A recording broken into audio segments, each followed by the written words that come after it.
BackgammonGalaxy.com presents Backgammon Pro Analysis. What's up, Backgammon fans? This is Mark Olsen from BackgammonGalaxy.com.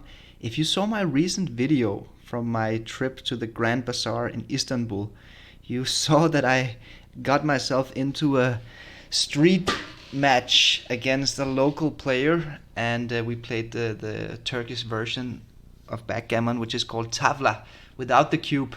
So we played a 5-point match. I played for a backgammon board, one of these nice handmade souvenir boards, and I was to pay twice the price if I had lost this match. So the shop owner got really excited when he heard that who I was, that I was a grandmaster, one of the best players in the world, and he quickly called his friend who had the reputation of being the strongest player in the bazaar.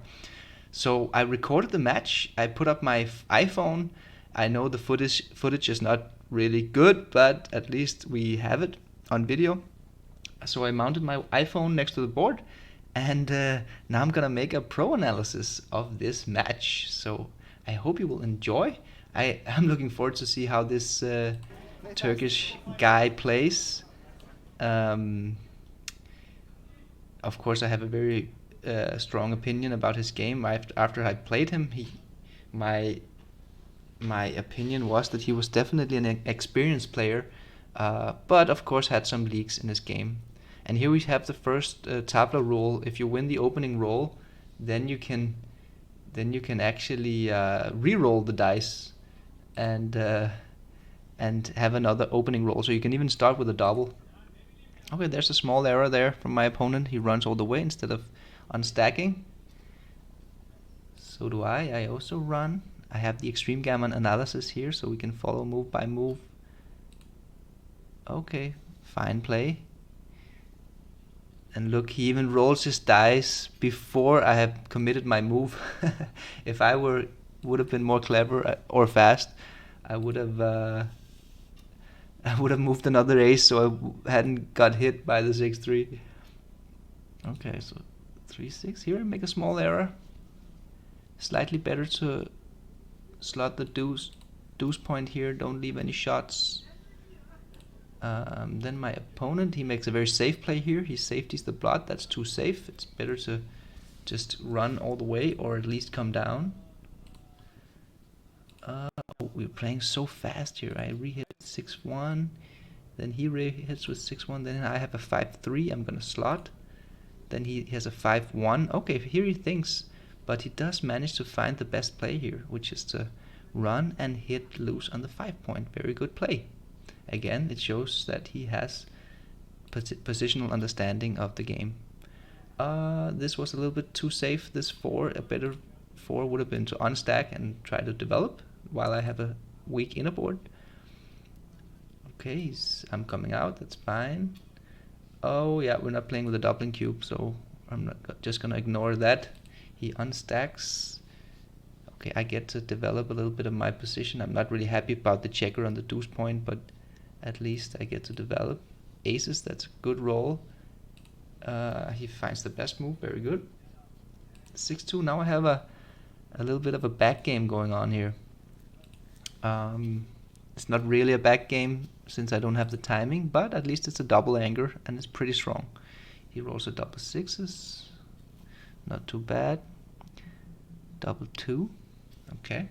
So for those of you guys who don't know XG or extreme gammon, the analysis I have down here, it tells us the move, which has this standard backgammon notation, and then it tells us the equity of the position, which is the value of the position measured in points. And you can see here that the second best move here, this number down here, this is the absolute equity, and the number below is the relative equity compared to the best move. So that's how we measure which moves are correct in backgammon. We simply compare the equities of each move. Okay, there he rolls an awkward. Oh, I'm too far behind here. Oh yeah, I'm coming out with 6-5, the double falcon play from Michi, when you come out with 2 checkers. Again, I'm ignoring the cubes since we're playing cubeless. This is a 5-point match. First to 5 wins. Notice how he picks up my dice every time I roll. So I have to be fast to see what I rolled and then move accordingly. And the moment you've committed your move, then he's gonna throw the dice. So that's the way we play. Okay, now he leaves a shot. He does manage to find the best play here. Yeah, good play. Leaving 13 shots out of 36. All 5s plus 4-1. I failed to hit, unfortunately.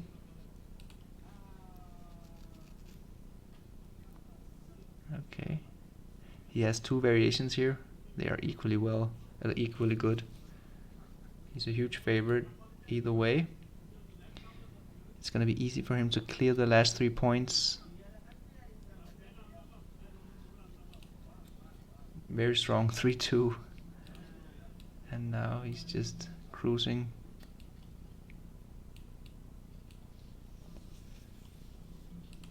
Okay, I'm fanning. He's bearing off. I enter with the 6-5. Now I'm just trying to save the gammon here. He's gonna win 100% of the time. So now it's just damage control.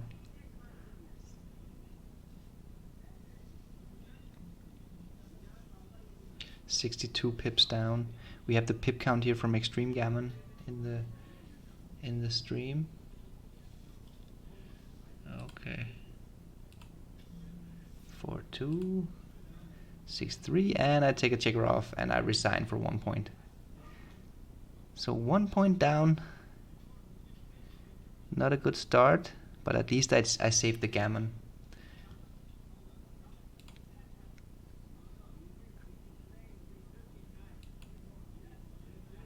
Oh. Okay, 6-1. Of course, he's gonna open with the making the bar point. 6-4. I'm gonna run. 5-3. He's gonna come down.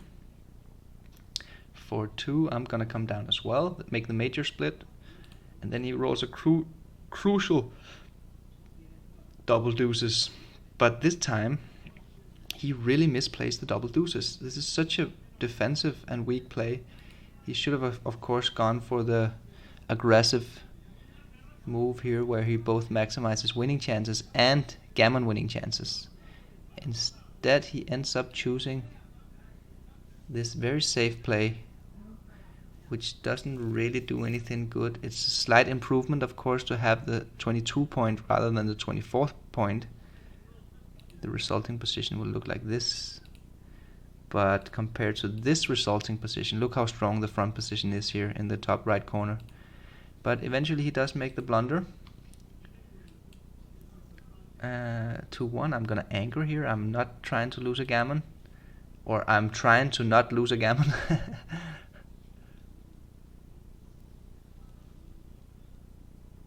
Okay, 5-1. Okay, again, that's a pretty big to split here in my inner board because I have the checkers to blitz. It's better to come all the way out on the other side, or even better, just to play 13 to. I wonder if slotting the 5 would also be a contender. It is. Wow, I'm already falling way behind. We're playing so fast. Oh yeah, here he has to hit. Here he has to hit.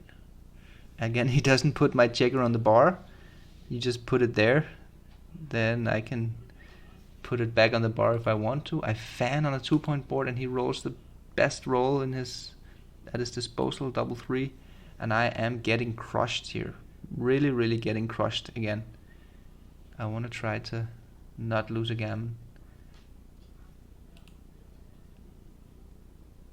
Oh yeah. He made this 6 prime. He touched another checker and then he was very apologetic because I think usually they play with touch move here, but it's not really committing. If you touch a checker, you can't just say, "Oh, I'm sorry," and then move another checker.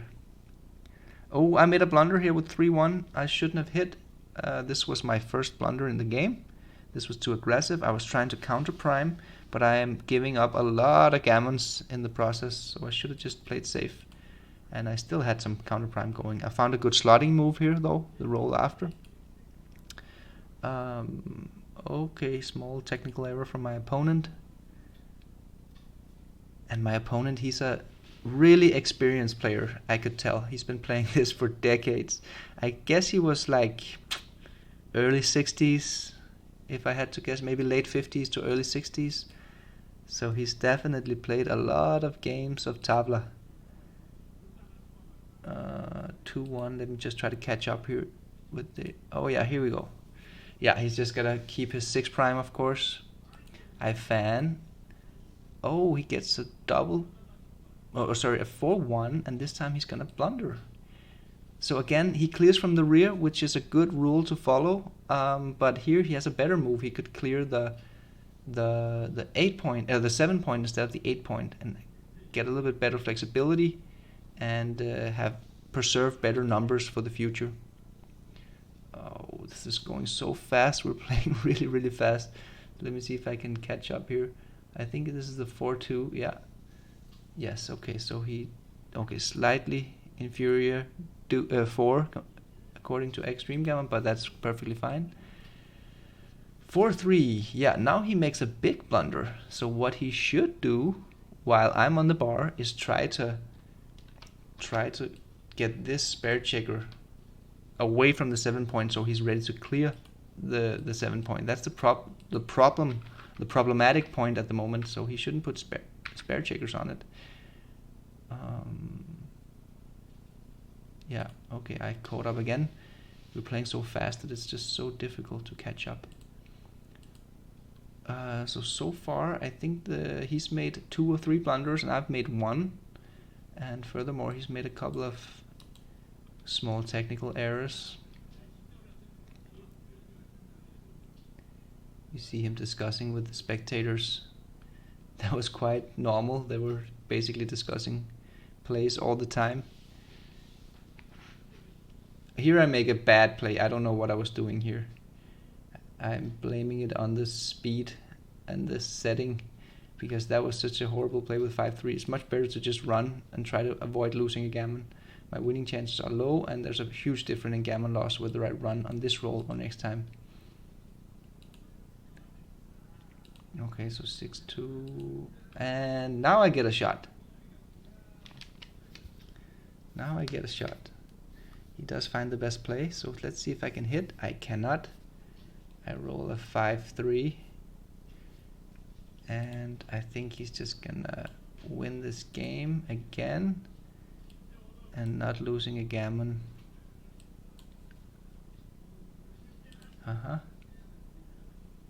So that was 2 games down, and 2-0 to my Turkish opponent. So far it's not looking good, but I am already making good reads on my opponent, starting to get a feel of his leaks in his understanding of the game, and also where he's strong. Okay, so he comes down with 2. Again, an expert move coming down, creating flexibility. He's up 2-0, therefore it's not too good. Oh, we play so fast here. 6-4, I hit. And then he fans with 6-5, and I make a very some sort of sound to express my joy. And now he gets 3-2 from the bar. No, sorry, that's me too. That's mine. I'm making the 11 point, and he gets 4-2 from the bar. Okay, here he makes a mistake. He's gonna make a mistake here. He's gonna bring a builder down, but that strips the midpoint, and it doesn't get his back checkers on the 24-point movement. So a much better move would be to split with a back checker and preserve the spare checker on the midpoint. Okay, so I'm gonna hit with the deuce, that's for sure, and then the best one is to come down, which I do find. Okay, he hits me. I hit him back with a 6. Now the aggressive fight is going on here. I'm trying to fight for the edge of my prime, to extend my prime. I'm not outboarded. He has a 2-point board, and I have a 2-point board, so it's not like I have to play safe or anything. So I'm just attacking. He enters with a very ugly 6-1, and now I'm in a really good shape here. I have a nice prime. He's super stacked. He has 3 checkers on the 24 point. Oh, oops. He has 3 checkers on the 24 point, which is a huge weakness. Oh, wait. Oh, yeah, 4-1 was a blunder. Another blunder from my opponent. He could have made lots of other moves here. He should split the back checkers and get them going. The best move looked like this, or you could also split and hit. That's also fine. Okay, let me catch up again. I make the anger. He comes out with a hit with 6-1. That's a huge roll. I make a hit from the bar. That's also very good. He makes a hit from the bar again, and 6-3. I'm coming all the way out, which is the right move. I don't have any other good sixes to play. I don't want to break my 11 point, and I want these back checkers here, 4 of my back checkers, to start moving. 6-1, yeah, he stacks up, which is actually the right play. 6-3, I'm gonna again continue the struggle or the fight for the edge of my prime. He's lucky, he hits me from the bar. I fan on a 2-point board, quite lucky. And here he makes a big mistake, a huge mistake, huge mistake. He makes the ace point while he's still being primed. This is a really poor play. Like, it's so crucial to come up with a back checker here and just play whatever. I think he didn't like to slot the deuce point, but he completely underestimated the value of getting this anger and getting off the 24 point. So that was a huge blunder from my opponent. And he makes another one with the 5-5 here again. A little bit of the same. No, okay, no, not the same. Here he just buries a checker voluntarily. It's like rule number 1, don't bury checkers. He had another play that kept checkers alive. Let me try to catch up. I make a poor play here with 3-5. I should have gotten my back checkers moving. Instead, I made the 8 point, thinking that I was creating structure. Here he buries another checker, 6-4. Very ugly play and weak play. You shouldn't bury the checkers voluntarily. He had a perfectly reasonable play by either running all the way or just playing 2 from the back. So I get a 5-2. I come out. He gets double 6. Okay, so this is the double 6 he's discussing now. And I think he's discussing with the spectators.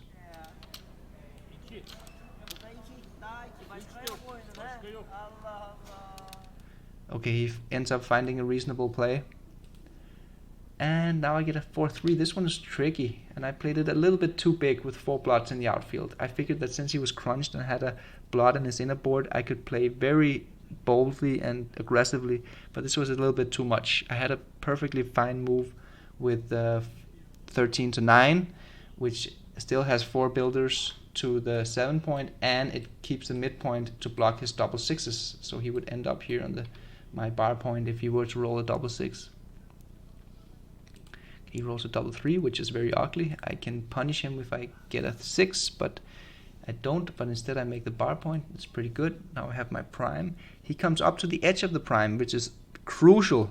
So now I want to hit him somehow, and I get the perfect roll, double 5.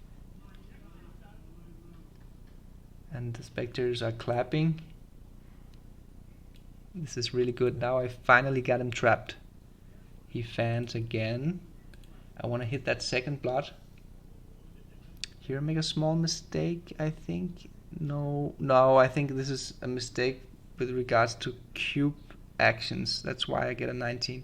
It should be a fine move, my move. Okay, double deuces. He entered with 5-1 and had to leave the double shot.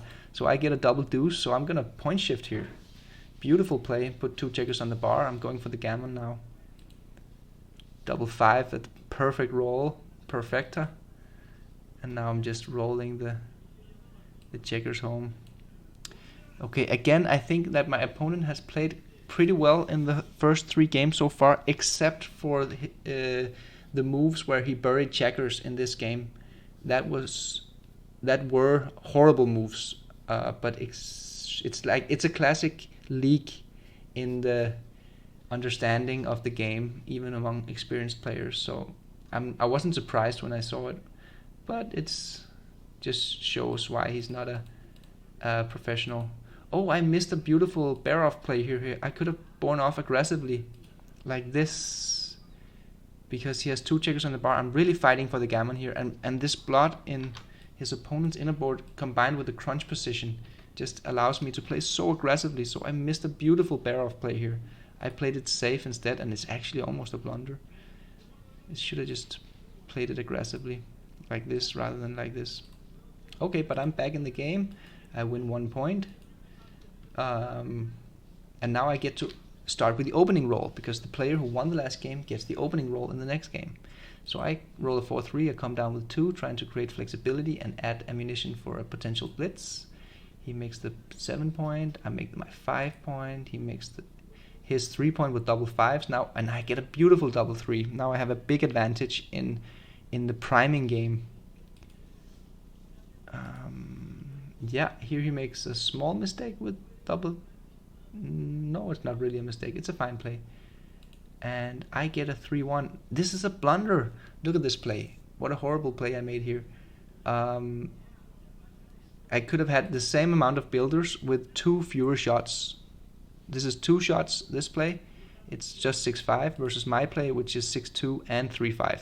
So I get double the risk and actually a worse spare checker distribution, because here I still have 3 builders to the 7 point, and I get the flexibility here as well. So my move doesn't do any of it. So just a horrible move on my behalf. 6-1, he has a long discussion and he ends up finding the best play. Here now something weird is gonna happen. Here we're gonna make an illegal play. So I'm trying to count. I want to come out. I should have come out from the prime here, but somehow I got seduced by my spectator on the right, who wanted me to blitz, and I was just like, okay, what the heck, let's go for the blitz. But that was a mistake. But it's actually an illegal move, because somehow some checkers were shuffled and we ended up with a completely different resulting position than what we set out with. Here I make a really interesting blunder, actually. I was thinking that it was so important to come out with the 6, and it is. However, this position is really, really strong, the double tiger, whereas when I play this position, I'm actually in risk of losing a gammon here if things go wrong. So for that reason, I should have double hit and waited to jump the prime. And I get another big mistake. Again, here I go for the jumping play, whereas I should have gone for the blitzing play. With just 1 checker behind the 4 prime, it's not too difficult to escape, so I should have gone for the aggressive play and try to win a gammon.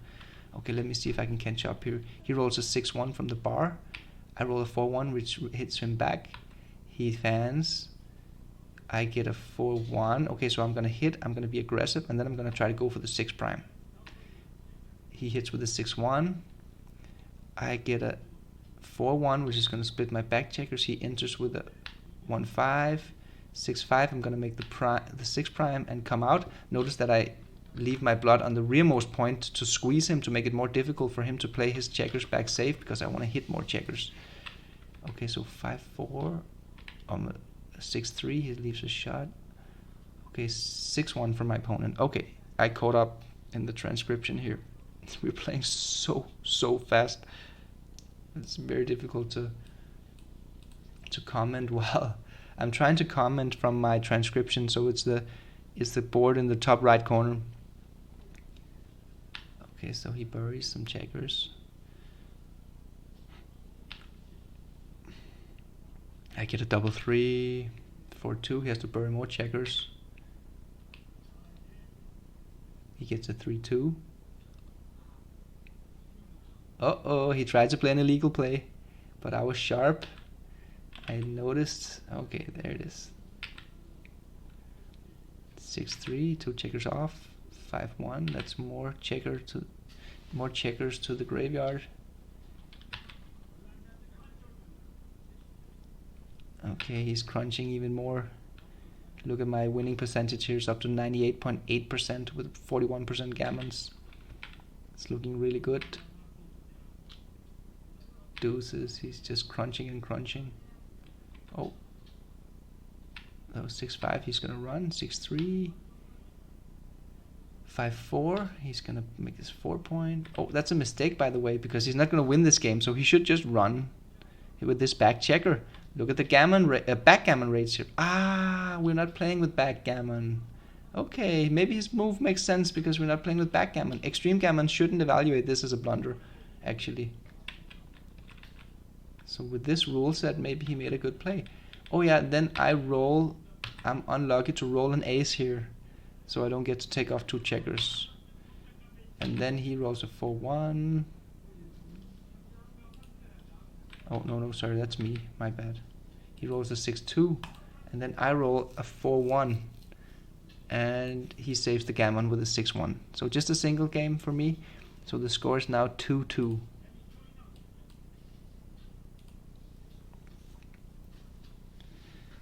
What a pace this game is played at. It's super speed, I would say. Okay, so 5-2 for me, 5-3 for my opponent. Perfect reply. He's gonna slam on my face. 5-1. Look at this play. I make a slotting play here, which I was trying to complicate the position, trying to outplay him in a complicated position. But he runs with 6-5, and with a 5-4, a horrible roll. But I just gotta make the ace point here. I could have also played the other variant here, the more positional variant. Maybe I should have played that actually, but I figured over the board that the ace point was probably going to be a better move, just to clean up that blood immediately. So 6-2, I'm going to make the anger. Here he makes a horrible play. Again, look at this play he makes. He has no reason to bury that checker here. He doesn't like bloods in his inner board. He doesn't care about efficiency. He just doesn't like to have bloods in his inner board, not realizing that it's actually quite efficient. You can make the point next time. It's good for the race, all that modern stuff that we know about. So that's a leak again in his understanding. And Extreme Gammon gave him a blunder for it.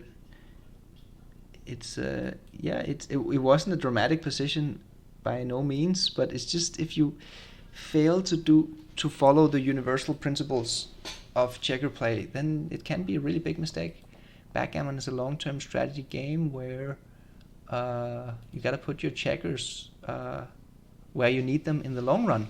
So maybe 10, 12 rolls in the future, he's gonna regret he buried that checker on the 3-point, or semi-buried it. He just made a blunder with 3-2. He came up under the gun. That was too big. He should have just stayed back and played 8-6. Then I make the 5-point in his face. He comes in with 3-5, which is a good roll. Now I get a 4-2. That I find the best play here. I make the 4-point. It's very aggressive, just leaving a shot. He's lucky to hit the shot. He didn't put my checker on the bar, but that was a hit. I fan on a 2-point board again. He gets a perfect double 4. Really, really perfect double 4. And this time he plays it really well. He finds the best variant here. 5-3. Oh, that's an ugly 3.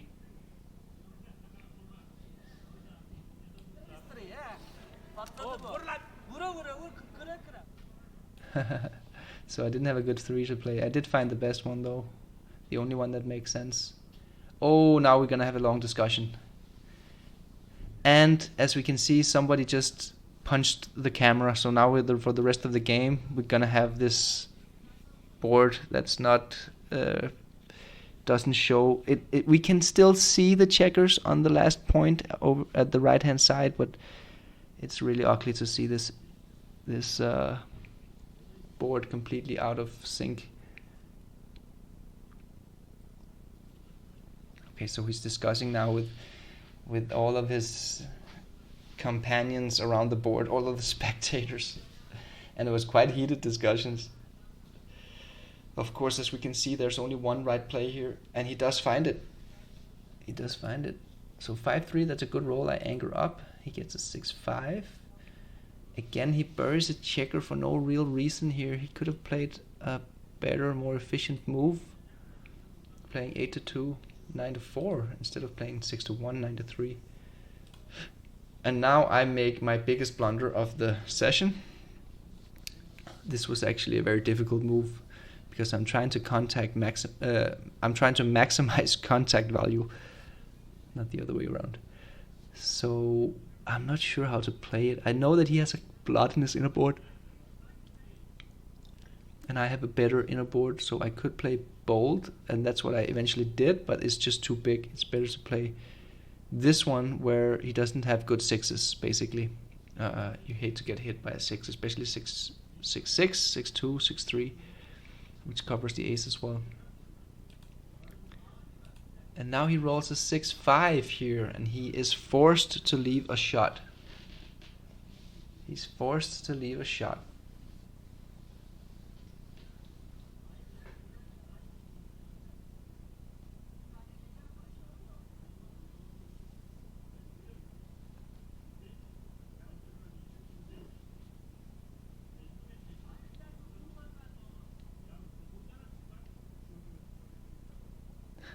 We have a long heated discussion going on here. What to play? I think he's considering playing 6-1 and 8-2, this variation, but it's a horrible move, as we can see here in Extreme Gammon. It would be a triple blunder. You don't want to destroy your board while you're still hanging with those checkers on the midpoint. So just play 2 down. You're trying to pay now rather than paying later, and it's the only play which has a big gain. All of them have a significant risk, but the only one who has a big gain is coming down with 2. So that is indeed the best play. But first he has to argue with all of his friends around the board, and there he does make the best play. So now, crucial time.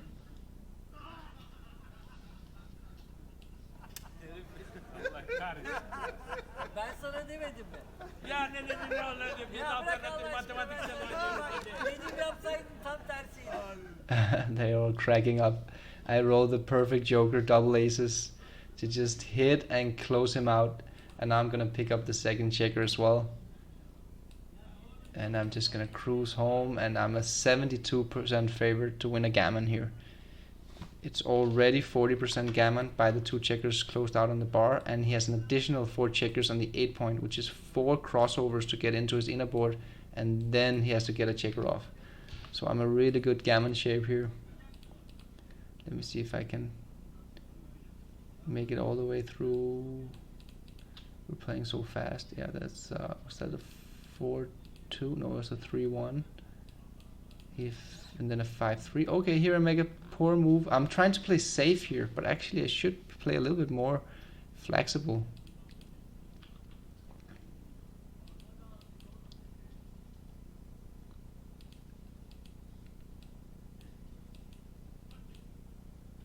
Okay, just baron checkers off. I'm trying to win a gammon here.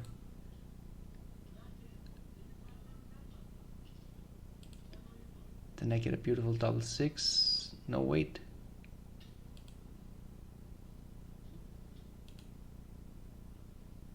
Oh, there's the double 6. I wasn't. It was 5-3, and then double 6, and then he also gets a double 6. So he has a chance to save the gammon here. I'm surprised.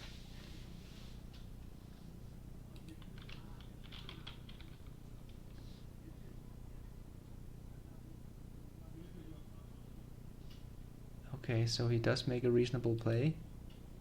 I get 2 checkers off. He has to roll a double. He doesn't. I get another 2 checkers off, and then he has the final chance to roll a double, but he fails to do so, and I win a gammon for 2 points. So now the score is 6-4 to 5, and there's no Crawford rule, of course, since there's no cube.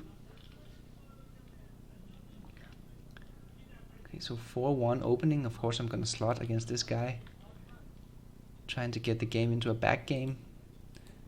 6-1, he makes the bar point, and I'm a 53% favorite now, 53.5%. But then I roll a horrible roll, actually, 6-5. I would have preferred a priming roll, and now I'm an underdog in the position. Oh yeah, 2-1, he doesn't know, of course, that you have to make the 5 point here. It's a better play. It's efficient, it develops your structure, it has a good risk and reward ratio, but he doesn't know that play. So how can he possibly make it? 2-1. Oh yeah, then he rolls a 6-3, and now he makes a huge blunder. I don't know what. First he tries to make an illegal play, which I guess technically I should have allowed him to do so, because that would have been even worse, I think.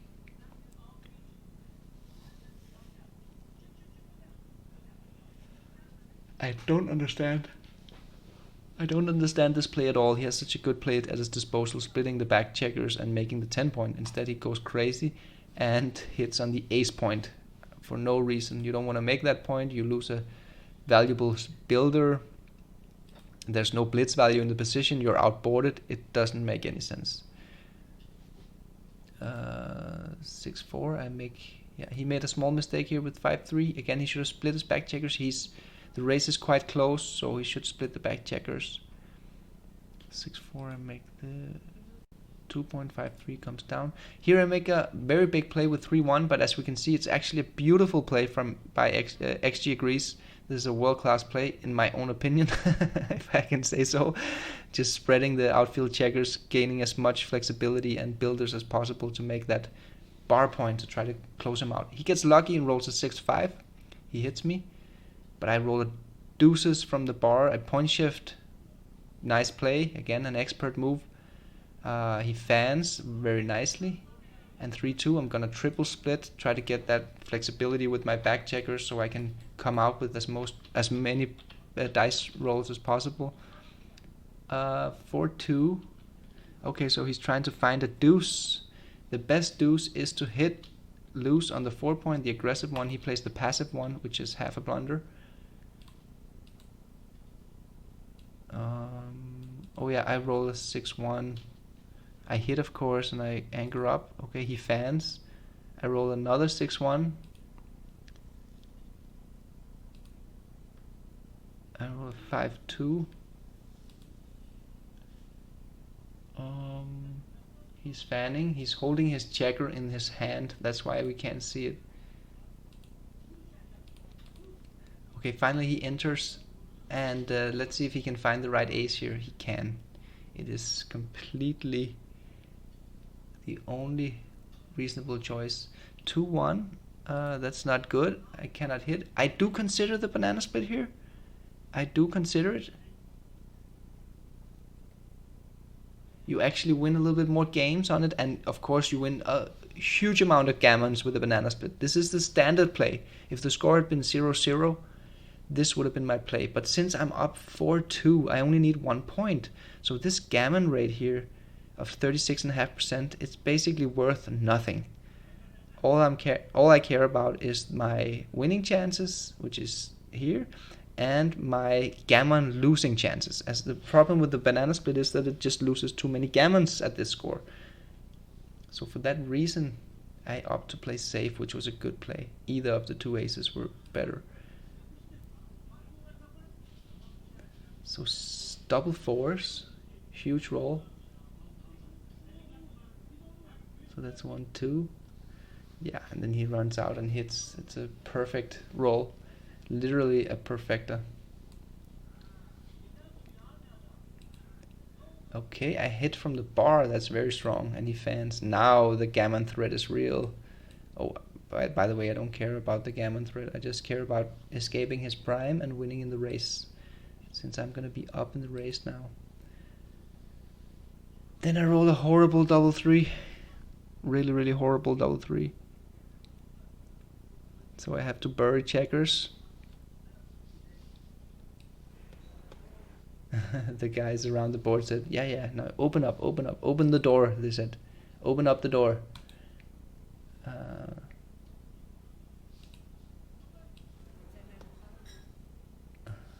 Open up. Oh, I'm getting ahead of myself here. Okay, so it comes out 5-3. I have to bury more checkers. Oh yeah, here he makes a mistake. For some reason he didn't hit on the 3 point, which is clearly the best play. I am completely crunched my front position here. I have a blot that he can shoot at. It's a 3 point board versus 3 point board. There's nothing from preventing him to play aggressive here. It's a very weak play to just play safe. And I even have a couple of hitting shots here. 6-2 hits, and other 6s are pretty good as well. The race is, oh yeah, and I'm even way up in the race, so he should definitely have hit that checker on the 3 point. Okay, so he gets a 6-5, and now he's just blitzing me. I have 2 checkers trapped on the bar. I'm really getting screwed over here in this position.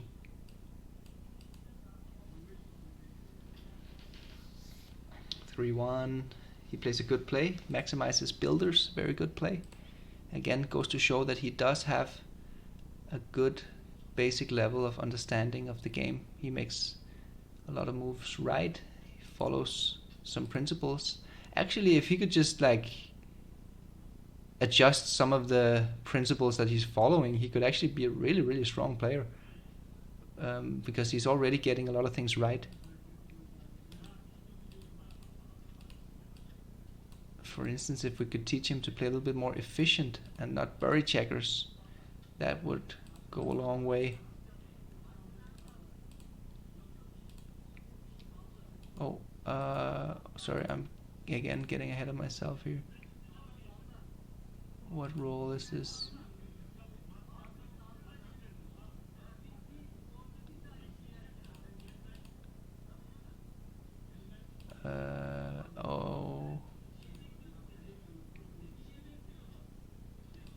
Oh yeah, okay, sorry. It was this move. Yeah, okay, got it. I was a little bit slow there. Now it gets a 6-1.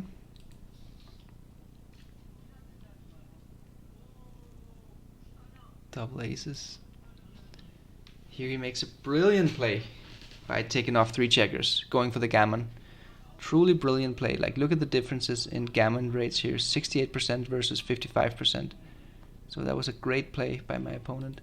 I get a double 5, which is super lucky.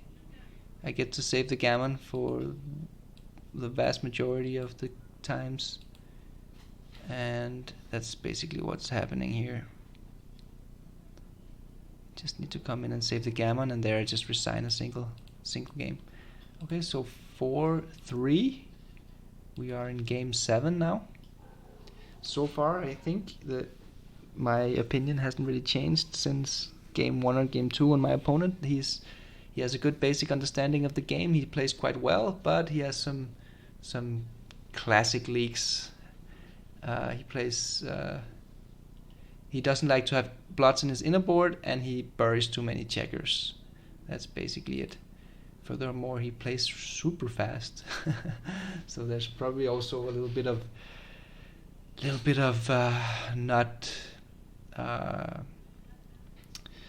not putting the enough emphasis on the race in the position, simply because I would be very surprised if he counted pips. I don't think he did. I think he just has a good intuitive understanding of the game. 4-1 here. I'm gonna hit, and I'm gonna come down. Yeah, not the double hit. That would be a weak play. Too little ammunition in the zone. 6-4. He has to come out. But with which one? Okay, actually it's slightly better to come out with the rearmost checker, because there's the strong 4 and 2 duplication, and he preserves connection between the 2 back checkers, whereas the move he make, there's no duplication and he has no connection between the 2 back checkers. So I'm gonna hit with the ace, and then the question is where to play the deuce, and I played a slightly inferior one. It would have been a little bit better to just play safe, lower the gammon rate, and yeah, it's a little bit too big my play. 3-2. Luckily he misses, and now I get to build some structure here. Oh yeah, I slot with the ace, which is a nice play. I slot with the ace. He makes the 5 point with 3-1. I get a 3-1. I finish my prime here. Now I have a one gapped 5 prime. Super strong structure here, as we can see. This is really nice. Here he makes a small mistake. He could have made a little bit better move with 5-1. Double 3s. That's a good roll for building the 4 point. However, of course, I need to run here to achieve full freedom. Much more important. And he misses the shot, which is really nice. I would have doubled here if we had played with the cube. Oh no, perhaps not at this score, but if the score was 0-0. I make the 6 prime, which is amazing. I think I make a smart remark that my position is very strong. 4-1, sorry. He slots the 3 point. I get a 6-4. I couldn't really find the best play here, but luckily it was actually a good play that I made, but something didn't feel right. I just couldn't really see what the best play here was with 6-4. Okay, aces. Here he makes a mistake actually. He creeps up to the 21 point, but it's better to hang back. He's down in the race 18 pips after the move, so it's actually better here with all this contact this anchor generates on my structure to just stay back on the 22 point instead of scooting up to the 21 point. Now I get to save. I played a small technical error. 6-3, and he's just building, and now I have a 6-1 to play, I guess. Oh yeah, there it is. So first he had a 6-1, which was a little bit too stiff. I don't know why he... maybe he's going for the... No, the gammon save doesn't make any sense. And then I get a 6-1, and I clear from the rear, or getting ready to do it at least. He slots, and now I get a 3-2, which yes, I should just play it like this. This is the right move. I'm up sufficiently in the race. I'm up 26 pips here. So that's a good time to clear from the rear. I don't need that contact. I don't need the prime value. It's better to just clear from the rear. I get to clear the 7 point as well. And now I'm in a really good shape. As we can see here, I am an 80% favorite in this race. So this is a great spot to be in. Okay, he makes a small error here. He could have moved into the 6 point, which is a little bit more race efficient, but very small. No big deal at all. Okay, so now we're in a bear off. I'm bearing off. I'm a huge favorite here. I'm an 85%, and he rolls a 4-1. Now I'm an 87% after my 6-4. He gets a 5-2. Now I'm at 90% favorite. 4-1. It's a poor roll, so I'm down to 86. 5-3. That's not a very good roll. So now I'm up to 87% winning chances. The winning chances, we're being told the winning chances here from Extreme Gammon at each move. And so this is the winning chances. This is the gammon winning chances, and this is the backgammon winning chances. And the same goes over here for the opponent. So it's 6 different outcome probabilities. Oh, then here goes the double 6. What a joker. I was at 88% before the double 6. Perfect joker. Yeah, he had 4 checkers less off. So, perfect joker. And then he gets a 6-4, which is a beautiful roll as well. 3-2, I failed to take out 2 checkers, and then basically he just rolls the position home, wins another point. So he got lucky here. That double 6 was really, really lucky. But we have the final game. The score is 4-4, so what better way to end this grudge match played in the Istanbul Grand Bazaar than to have a double match point.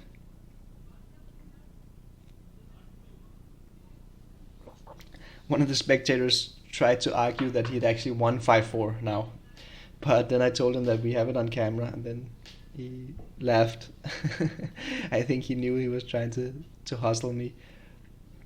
6-4 I run, 4-3 he makes the 5 point, 4-3 I make the 10 point. Double 5s, as you can see, dice on checker, of course that counts. And he's gonna blitz, very, very strong blitz. I'm in trouble now. Luckily I enter immediately. 2-1. Okay, I felt this was a very safe play over the board. Look, I even pointed out, I said, I don't like this play. But actually, as we can see here from Extreme Gammon, this was a brilliant play. So I would have made this play the second play here, where you hit and split. But for once, his safe style, his conservative style, actually paid off.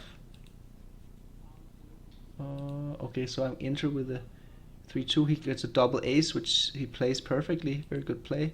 And I get a lucky 4-2 from the bar. I'm still in this game. Now I'm actually a favorite. I'm not going to hit loose here since I'm outboarded. His board is just too strong. I don't want to get hit. So I'm just going to play 10-6. And the race is actually in my favor now after that move. I'm up 8 pips. So of course I have to play safe. 3-2. He makes a little bit of a safe play here. He could have come down with 13-10, create that outfield control and flexibility. Instead, he chose to make the 22 point, which is usually good if you're trying to avoid losing a gammon. 5-3, I make the 5 point, which is beautiful. 6-1, he comes out. Also a really good play. Good for mobility. A beginner might have played 13-6, which is a very bad play here because you want to activate your back checkers, preserve mobility so you don't get stuck behind the prime and you don't crunch. 6-5 and 5-4. Oh yeah, he already hit it this one, and then I fan. Okay, I'm in great trouble here. I really need to enter. Oh, am I getting ahead of myself again? He gets the 2. Oh yeah, he gets the 2-1 here. And he makes a small mistake. Slightly better move would have been to play it like this. But look at this. Boom! Double fours. What a joker! I went from being 38% underdog to being 65.5% favorite. And then he fans even, so now I'm a 76% favorite. Huge sequence in my favor. This could be it. This could be the deciding factor. 6-5 is a great shot. I get to run to safety and I get to cover the blood with the stack from my 6 point. He fans yet another time. And now 4-2. Okay, I find a slightly inferior variation. Wow, Extreme Gammon wants to play really aggressive here. My play is a little bit less aggressive. Okay, so he enters with 1, and then I roll an awkward 6-2. My opponent already picked up my dice. So I have to find a move, and the only move that I could see was 13-11, 13-7. Luckily he fans again, and now I crush him. This is the crucial moment. I crush him with double aces. He's on the bar, 2 checkers against a 5-point board. So he's really getting crushed now, and this is the final game. Now I roll a horrible double 5 actually. Really, really bad double 5. So I don't want to leave a shot. I could have played like this, which would leave a shot. The resulting position looks like this. I'm still a big favorite, but the move I make, the resulting position looks like this. I don't leave any shots. And now he comes in with a... Oh yeah, I rolled a double 6 afterwards, which was probably a good roll. Then he comes in with a deuce, which is a great roll for him. And now I have a real decision with 3-2 here. The best play is actually to play like this. Hit and take a checker off, put 2 checkers on the bar. But I just didn't want to get hit, you know. But it's even though there's a more than 2% difference in winning chances, I should have played aggressive there. The pay now style move. He gets in with the anger on the deuce. I have to bury another checker. He has to hit me now because I'm up 108 pips in the race. So he really has to hit me if he wants the chance. Okay, so there I don't leave any shots. 3-2, he fails to split. He should split, so I have to play my deuces like this and he would get a double shot, but he doesn't split. It's a big mistake. It gives away a lot of equity for me. If I roll a deuce, I can't even move, so I get to not leave any shots. I roll 6-4, so I do leave a shot. This is the crucial moment.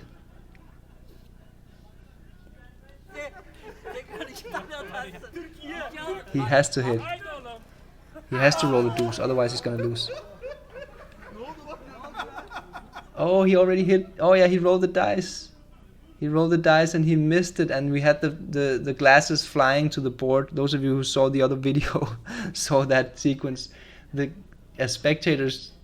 pair of glasses from a spectator ended up on the board, and apparently it was hit by another spectator by accident, just from the excitement. And there we see the spectator on my right is trying to cheat. He's trying to say, no, he did roll a deuce to hit. But my opponent was nice enough to agree that this was not a hit. And he misses, and that's how I win the match. Okay, so this was a lot of fun. Let me just do like this. Yeah, this was really fun. It's to play in this kind of surrounding. The atmosphere was amazing. Everyone was gathering around the board, yelling and arguing with my opponent. They couldn't really argue with me because they didn't speak English, but everyone was yelling all the time. And the tempo of the game was just like super speed. You had to move fast. Otherwise, your opponent would just roll the dice. Like he didn't want to wait for you. The atmosphere was very friendly. Everyone was happy, laughing, definitely having a good time. So that was cool. And furthermore, I think we got to see some pretty good backgammon. I have the analysis here. I had to calculate the PR myself because XG evaluates all the cube errors. But let's see the PR results. When you calculate it yourself, we ended up with a PR of 3.23 for me and 10.0 for my opponent. And actually it's a little bit less because he had one blunder was it in game 2? Where XG, let me see if I can find that blunder, because it wasn't supposed to be a blunder. It was a checker play. Not this, was in game 1 maybe? Not this one. Maybe it was in game 3. I don't remember. I know he had one blunder where he wasn't supposed to have that blunder because XG evaluated the cube decision. Okay, doesn't matter. I don't remember which one it was. But yeah, I mean 10. So let's call it a 9 if you remove that one blunder, or maybe 9.5. So he's an advanced player, like a very experienced and advanced player. Not expert player, but definitely advanced player. And just with a little bit of fine-tuning his instincts and the principles that he applies to his game, he could actually become a really, really strong player, I think. I don't know if it's something that he desires, if it's something he strives for. Probably not. It's probably just like like a game for them. It's not the same, you know. They're not playing at a high-level competition. But you did feel that you definitely wanted to win, and he really wanted to win. And after the game, he wanted to have a rematch before he let me go. So there was definitely a lot of honor at stake.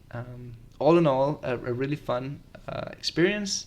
And as we can see, the street players of Turkey, they do know how to play backgammon, or tavla as we play it. I hope you enjoyed this video. If you want to support us, remember to press that like button. If you haven't already done so, smash the like button, and remember to subscribe to Backgammon Galaxy's YouTube channel as well. As you know already, we produce a ton of high quality content, so if you're not already a subscriber, please hit that subscribe button.